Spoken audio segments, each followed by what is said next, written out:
아멘. 오늘 말씀은 인간의 죄성이 얼마나 이렇게 하나님의 은혜 없이는 우리가 바로 설 수 없다라고 하는 사실을 보여주는 너무나 중요한 본문이 되는 말씀입니다. 결국에 한순간도 은혜 없이는 살 수 없기에 결국 우리에게 필요한 것은 그 베델의 은혜다라고 하는 것을 알게 되는 말씀이 오늘 말씀입니다. 찬송가의 고백처럼 평안함과 소망은 오직 예수의 피밖에 없다라고 하는 그런 찬송의 고백처럼 우리가 한순간도 예수님의 보혈의 그 십자가의 은혜 없이는 한순간도 설 수 없는 인간의 그 연약함과 죄성과 또 사악함을 보게 되는 것이 오늘 말씀입니다. 가지 많은 나무에 바람 잦을 일이 없다는 말처럼 야곱에게는 11 아들과 지금 한 딸이 있었잖아요. 그래서 그런지 야곱에게는 끊임없이 걱정하고 염려할 일이 또 생각지 못한 일들이 이제 자녀들 가운데 터지게 되는 사건이 오늘 말씀에서부터입니다. 실은 오늘 이 말씀을 통해서 이 야곱에게 있었던 그 가정에 있었던 불행, 또 야곱의 가정에 있었던 고난, 어려움들을 이제 보게 되면서 실은 이 주인공들이 보여줬던 그 문제를 대처하는 방법, 근데 이 문제를 대하는 방법에서 인간의 정말 사악함과 또 연약함, 또 인간의 어리석음, 또 죄성을 이제 보게 되는 말씀이 이제 오늘 말씀인 거죠. 결국에 우리가 오늘 이 창세기 34장의 말씀을 통해서 우리가 알게 되는 것은 그렇구나, 인간이란 이런 존재구나 라고 하는 것을 깨닫고 우리는 결국 십자가의 은혜, 예수님 붙잡는 방법밖에 없구나, 예수님 붙잡아야 사는구나 라고 하는 사실을 이제 다시 한번 깨닫게 되는 것입니다. 오늘 말씀에 보면은 레아가 야곱에게 낳은 딸 디나가 그 땅에 딸들을 보려고 나갔다, 이제 이렇게 말씀하거든요. 소위 우리식으로 말하면 어린아이가 철없이 그 낯선 땅에 가가지고 그 낯선 땅에 그 남자들이 수두룩한데 그곳에 어떤 방비할 수 있는 그러한 보호자도 없이 혼자서 그냥 마실을 이제 나가게 됐다가 이제 큰 그렇게 성폭행을 당하는 이제 이 일을 겪었다라고 우리가 이렇게 생각하기 쉬운데요. 실은 우리가 창세기 33장에 이제 18절부터 보시면은 오늘 말씀에 이제 배경이 되는 말씀이 나오잖아요. 야곱이 밧단 아람에서부터 평안히 가나안 땅 세겜 성읍에 이르렀다, 이렇게 말하잖아요. 드디어 세겜 성읍에 왔습니다. 그 성읍 앞에 이제 장막을 쳤어요. 그가 장막을 친 밭을 세겜의 아버지 하몰의 아들들의 손에서 100크시타에 이제 샀다, 이제 이렇게 말하잖아요. 거기에 제단을 쌓고 그 이름을 엘엘로헤 이스라엘이라 이제 불렀다, 이제 이렇게 이제 말하고 있습니다. 지금 야곱은 이 세겜 성읍 그 앞에 이제 장막을 쳤던 거예요.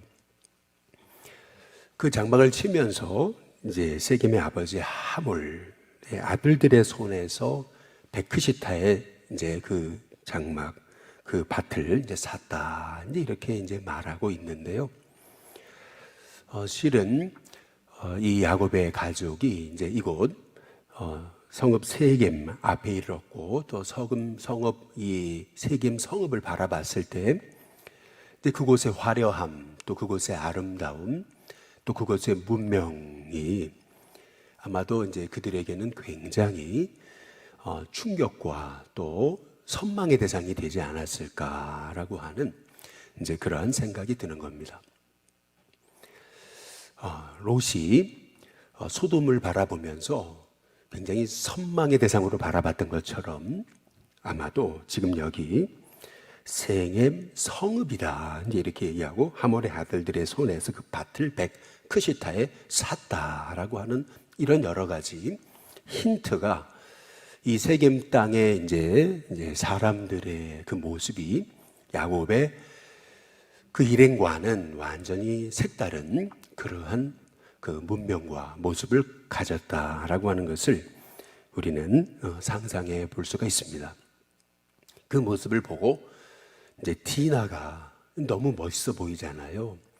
그곳이 너무 화려해 보이고 남자들도 멋있어 보이고 또 여자들도 너무나 멋있어 보이고 이제 그러니까 소위 당시의 문화에서 여성이 이렇게 어떤 보호자 없이 낯선 땅에 혼자 가는 일은 그것은 굉장히 위험한 일이었는데 소위 이제 그런 거죠. 우리가 뉴욕에 할렘가에 갈 때 혼자 간다는 건 굉장히 위험한 겁니다. 그리고 그것도 여성이 간다라는 거는 굉장히 위험한 일이죠. 그런데 이제 여기 디나가 아무래도 여러 가지로 우리가 성경에 나오지 않기 때문에 알 수는 없지만은 그 세상의 화려함 그것이 어찌 보면은 그 마음의 선망의 대상이 아니었을까라고 하는 내 생각을 이제 우리가 지울 수는 없는 겁니다. 역시 이제 어려움을 당하게 되죠. 그런데 실은 오늘 말씀에서 우리가 야곱의 이제 태도입니다. 야곱의 그 문제를 대하는 이제 모습입니다. 오늘 여기 이제 5절에 보시면은 야곱이 그 딸 이제 디나를 그가 더럽혔다함을 들었으나 라고 이렇게 얘기하잖아요. 자기의 아들들이 들에서 목축하고 있기 때문에 그들이 돌아오기까지 뭐 했습니까? 잠잠했다. 이제 이렇게 이제 말합니다. 야곱의 이제 인생은 그동안 도망치는 인생이었습니다. 문제만 오면은 형에게서 도망쳤고요. 또 라반 자기 장인 삼촌에게서 도망쳤고요. 하나님의 은혜로 사실 여기까지 온 거거든요. 그런데 역시나 지금 여기 세겜 족속의 땅에서 딸이 강간을 당했는데도 야곱은 또 문제를 회피합니다. 야곱의 인생에서 그가 보여준 모습은 문제를 회피하는 그러한 이제 도망치는 인생이었음을 오늘 말씀을 통해서 이제 볼 수가 있는 겁니다. 성경학자들은 이렇게 얘기합니다. 지금 디나가 강간을 당했어요. 그래서 강간을 당했다는 소식을 들었습니다. 이제 그렇다면 아버지가 그 소식을 들었다면 그 딸이 어떻게 됐는가, 딸이 얼마나 아파하고 있을까, 힘들어하고 있을까를 생각하면서 단숨에 세겜의 집에 달려가 가지고 딸을 데리고 왔어야 되는 건데 어떤 조치를 취했어야 되는데 야곱은 그 딸 디나가 그가 더럽혔다함을 들었지만은 그냥 돌아오기까지 아들들이 돌아오기까지 잠잠했다, 모른 척했다라고 성경이 이제 말하고 있는 것을 이제 볼 수가 있습니다. 우리는 그 디나가 얼마나 혼자 그 세겜의 집에서 외로웠을까, 얼마나 두려웠을까라고 하는 것을 우리가 짐작해 볼 수가 이제 있는 거죠. 이 야곱의 아버지로서 굉장히 무책임한 이 태도는 어찌 본다면 또 저와 또 이 시대의 아버지들에게 주시는 말씀이 아닐까라고 하는 이제 생각을 갖습니다. 돈 벌어 왔으니까 그러니까 자식은 아내가 길러야지. 돈 벌어다 줬는데 아내한테 집에서 뭐 한 거냐고 도대체. 니들 돈 벌어줬으면은 제대로 컸어야 되는 거 아니냐. 그러니까 소위 돈 벌어다 주는 걸로 남편의 아버지의 책임을 다한 것이냐 착각하고 있는 어떤 아버지로서의 그 가정을 세워가는 자녀 양육의 그 책임을 의도적으로 회피하고 있는 이 야곱의 모습을 통해서 우리는 또한 우리 연약함, 인간의 연약함, 또 인간의 죄성을 이제 발견하게 되는 겁니다. 실은 뭐 야곱이 그러려고 그랬겠습니까? 이 야곱의 연약함이겠죠. 예. 아무것도 이제 지금 할 수 없는, 하지 못한, 하지 않는 이 야곱의 이 모습을 오늘은 성경을 통해서 우리가 봐야 됩니다. 11절에 잘 보세요. 11절에 보면은요, 오늘 34장 11절에 보면은 이런 표현이 나와요. 세겜도, 그 다음 뭐라 그래요? 예, 디나의 아버지입니다. 예. 야곱이라고 그러면 될 걸 디나의 아버지라고 얘기하고 있습니다. 아주 의도적인 표현이죠. 야곱이 디나의 아버지인데 디나의 아버지의 역할을 하고 있지 않는 모습. 더구나 지금 이 디나가 강간을 당했다는 얘기를 듣고 야곱이 나서야 되는데 나서지 않는 모습. 그리고 더구나 오늘 말씀을 잘 보시면은 야곱이 나서지 않았기 때문에 13절에 한번 보시면은 주어가 누구냐면은 야곱의 아들들입니다. 14절에도 야곱의 아들들이에요. 무슨 말이냐면 세겜의 족속들에게 우리 딸을 그냥 줄 수 없다. 대신 할례를 행해라 라고 하면서 조건을 걸었던 인물들, 그 인물들이 야곱이 아니고 이 디나의 오라버니들이었습니다. 성경을 잘 보시면은 오늘 야곱이 했던 일, 문제 앞에서 야곱이 했던 일은 딱 한 가지였어요. 그건 뭐냐면은 문제가 생기니까 나중에 이 시므온과 레위가 이 세겜 족속의 남자들을 다 그들이 할례 받은 지 3일 만에 가장 아파할 때, 그들이 무방비 상태에 있을 때 칼을 들고 들어가서 그들을 다 도륙한 이후에 이 야곱의 가정이 큰 어려움에 처하게 됐을 때, 그때 야곱이 드디어 한마디 해요. 그 한마디가 뭐냐면 니들 때문에 내가 망하게 생겼다. 니들 때문이다. 이제 그 한마디입니다. 어찌 본다면은 야곱이 디나의 아버지로서 아버지의 역할을 감당하지 못하고 있는 이 모습을 오늘 성경이 우리에게 말해주고 있다라고 하는 그러한 것입니다. 우리가 이제 내일 또 말씀을 통해서 이제 살펴보게 되겠지만은 이 세겜 족속의 사람들도 정말 이 디나를 이제 사랑했던 것이 아니었던 것을 볼 수가 있는 거죠. 근데 그 내용은 내일 여러분이 보게 될 겁니다.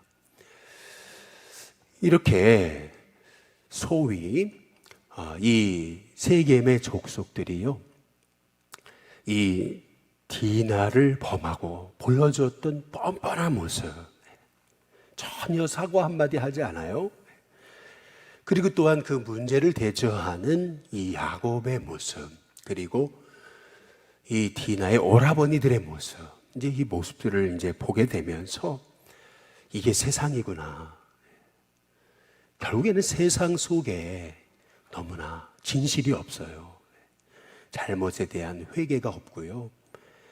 그리고 문제를 탓하기만 하는 인생의 모습만 있음을 우리는 이제 볼 수가 있는 겁니다. 오늘 말씀을 보면서 그렇구나. 평안함과 소망은 오직 예수의 피밖에 없구나. 오직 우리는 하나님의 은혜 없이는 한순간도 바로 설 수 없구나 라고 하는 사실을 우리가 깨달으면서 동시에 아비로서 우리가 우리 가정을 믿음으로 세우기 위해 아비의 책임을 다하지 못했던 것들에 대한 회개가 오늘 말씀을 묵상하면서 우리에게 있어야 될 줄로 믿습니다. 어찌 보면은 5절에 야곱이 그 딸 디나가 강간을 당했는데 이 야곱의 아들들이 돌아오기까지 잠잠했다라고 하는 이 모습을 통해서 우리가 깨닫는 게 있어요. 그것은 뭐냐면은 다 인생은 때잖아요. 결국 때예요. 잠잠할 때가 있는 거고요. 말해야 될 때가 있는 거고, 또 평안할 때가 있는 반면에 싸워야 될 때가 있는 거고요. 또 우리가 젊었을 때가 있는 거고 나이 든 때가 있는 거라는 거죠. 때에 맞는, 때에 합당한 그러한 삶이 이제 지혜잖아요. 날 때가 있으면 죽을 때가 있고, 웃을 때가 있으면 슬퍼할 때가 있고, 다 때가 있는 거 아니겠어요? 우리가 전도서 3장의 말씀처럼 말이죠. 근데 야곱은 지금 행동해야 될 때, 움직여야 될 때, 그리고 세겜 족속과 아비로서의 역할을 하면서 그 디나를 데려와야 될 그때 야곱은 아무 일도 하지 않습니다.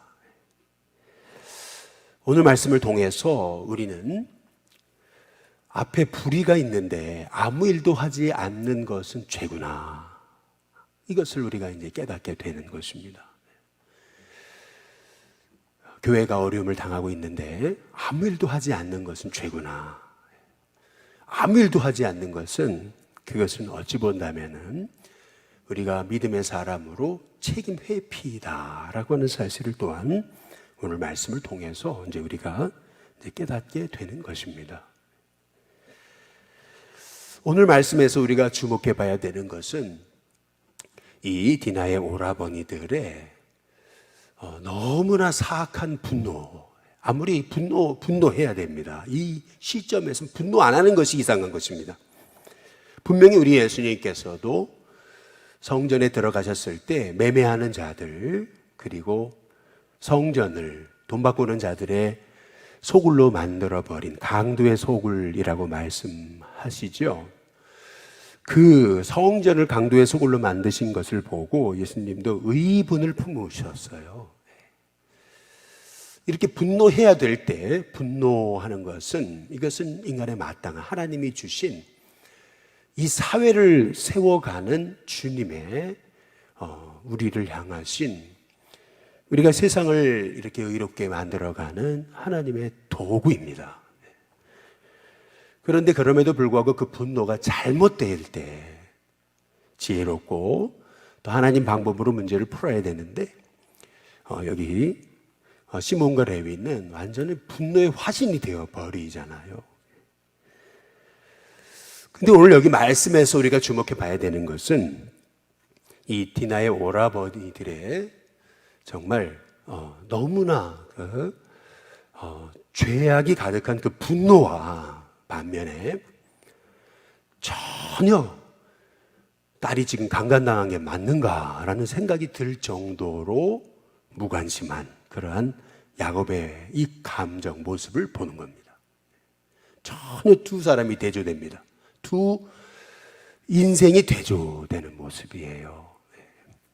우리가 오늘 이 말씀을 통해서 여기 5절의 끝에 잠잠했다라고 하는 말씀은 야곱의 무책임, 야곱의 연약함, 또 야곱의 어찌 본다면은 아비로서 그가 얼마나 연약한 인생이었는가라고 하는 사실을 보여주는 거죠.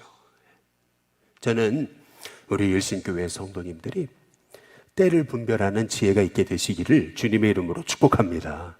결국 때를 분별해야죠. 지금 우리가 전도해야 될 때인지 아니면 잠잠해야 될 때인지, 지금 우리가 모여서 기도해야 될 때인지 아니면 잠잠해야 될 때인지, 우리가 지금 성도들이 함께 교제해야 될 때인지 잠잠해야 될 때인지, 다음 세대를 위해서 하나님의 아름다운 복음의 울타리를 준비해야 될 때인지 아니면 아무것도 하지 말아야 될 때인지, 우리는 때를 분별해야 되는 겁니다. 지금은 잠잠해야 될 때가 아니고 하나님의 때를 위해 일어서야 될 때라는 거죠. 바라기는 저와 여러분의 인생 속에서 이렇게 우리도 너무 연약해요. 문제 앞에서 좀 모른 체 하고 싶어요. 내가 할 수 있는 일이 별로 없어요. 너무나 연약해요. 이 크나큰 문제 앞에서 어찌 해야 될지를 모르는 거죠. 이게 우리 인생이에요. 사실은 야곱을 탓할 필요가 없어요. 할 수 있는 게 아무것도 없어요. 이런 상황 속에서 세겜은 너무나 힘이 강해 보이죠. 성읍이 얼마나 대단했겠습니까? 그 앞에 초락에서 그 성읍 안에 들어가지도 못하고 성읍 밖에서 그 밭한떼기 얻어가지고 그것도 돈 주고 겨우 사가지고 거기에서 자기 처자식 거기서 이렇게 처자식 데려다 놓고 그 성읍 바라보고 있던 이 야곱을 생각해 보면 아비로서 아무것도 할 게 없는 거예요. 처자식들과 싸우고는 싶은데 싸울 힘이 없어요. 그 성읍 백성들과 세겜 성읍들의 사람들이 너무 강해 보이잖아요. 괜히 덤볐다가 우리는 몰살당할 수도 있다라고 하는 뭐 여러 가지 이유가 있었겠죠. 정확한 이유는 모르겠어요. 왜 야곱이 이렇게 행동했는지. 그러나 분명한 것은 18절부터 20절에 하나의 힌트가 나와 있어요. 아비로서 이 야곱이 할 수 있는 게 없었다고 저는 생각을 해요. 이게 연약함이에요. 우리 연약함이에요. 이 시대가 너무나 죄악이 가득해요. 너무나 과거하고 너무 달라요. 우리 아이들도 미국에 갔을 때 선생님을 계속 만나는데 만나는 선생님마다 투맘이에요. 투맘. 선생님이 다 여자 두 분이 결혼하셔가지고 사는 그런 선생님들이세요. 그 동성애. 근데 선생님이 너무 당연했어요. 너무 자연스러웠어요. 그런 선생님 밑에서 그 어린아이들이 배우는 거예요. 이거 어떻게 할 수가 없어요. 이 문화를 정면 도전할 수가 없어요. 그런 상황이에요. 이 세상이 그렇게 되고 있어요.